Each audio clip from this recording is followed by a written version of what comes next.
రాష్ట్రంలో ఈరోజు ఒక ఆటవిక పాలన సాగుతూ ఉంది. గత 45 రోజులుగా రాష్ట్రంలో పరిస్థితి ఏమిటి అని చెప్పి ఒకసారి ఏ సామాన్యుడిని అడిగినా కూడా ఆ ప్రతి సామాన్యుడి నోట్లో నుంచి కూడా వచ్చే మాట ఒకటి, ఈ రాష్ట్రంలో లా అండ్ ఆర్డర్ లేదు, ఈ రాష్ట్రంలో ఆటవిక పాలన సాగుతూ ఉంది, ఈ రాష్ట్రంలో తెలుగుదేశం పార్టీ వారు ఎవరైనా సరే వాళ్ళు తెలుగుదేశం పార్టీ వారు అయితే చాలు, ఎవరినైనా కూడా వాళ్ళు పోయి కొట్టచ్చు, ఎవరి ఆస్తులైనా కూడా వాళ్ళు ధ్వంసం చేయొచ్చు, ఎవరినైనా హత్య చేయొచ్చు, ఎవరి మీదైనా హత్యా ప్రయత్నం చేయొచ్చు.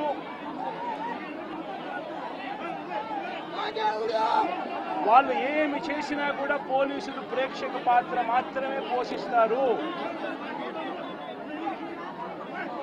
పోలీసులు ఇంకా అటువైపు నుంచి ఎవరైనా కేసు పెడితే దొంగ కేసులు వాళ్ళే తప్పు చేశారనంటూ పోలీసులు కూడా బనాయిస్తారు అనే ఒక నీచ సంస్కృతి ఈరోజు రాష్ట్రంలో రాజ్యం వెళ్తా ఉంది. నిజంగా నేను చంద్రబాబు నాయుడు గారిని ఒకటి అడుగుతా ఉన్నా, ఈ 45 రోజుల పాలనలో ఏకంగా 31 రాజకీయ హత్యలు జరిగాయి. 31 కూడా కాదు, ఇక్కడికి రాకముందు మా వాళ్ళు నాకు చెప్పిన సంఖ్య 36. 45 రోజుల్లో దాదాపుగా 36 రాజకీయ హత్యలు, 300కు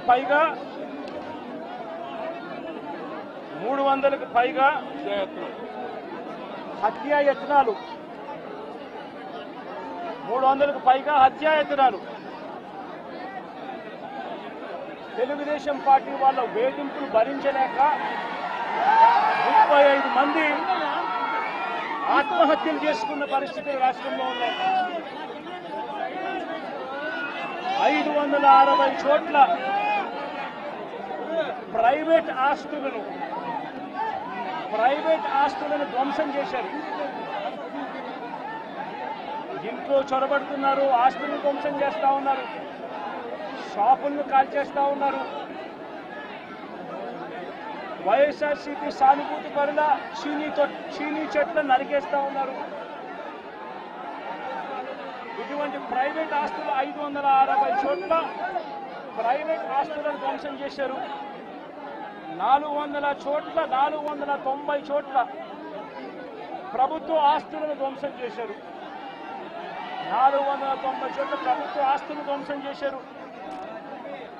ఇవి కాక 1000కి పైగా దౌర్జన్యాలు, దాడులు.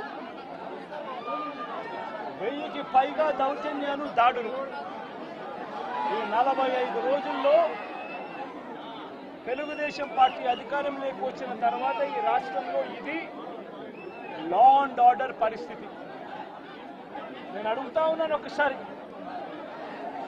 ఆలోచన చేయమని అడుగుతా ఉన్నాను, ఎంతటి దారుణంగా లా అండ్ ఆర్డర్ పరిస్థితి ఉంది అన్నదానికి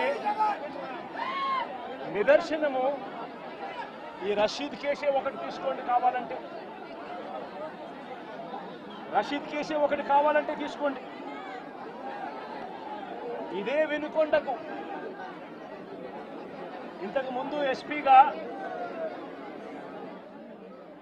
రవిశంకర్ రెడ్డి అని చెప్పి ఇంతకుముందు ఎస్పీగా ఉన్నారు. మంచి ఆఫీసరు, అప్రైట్ ఆఫీసరు.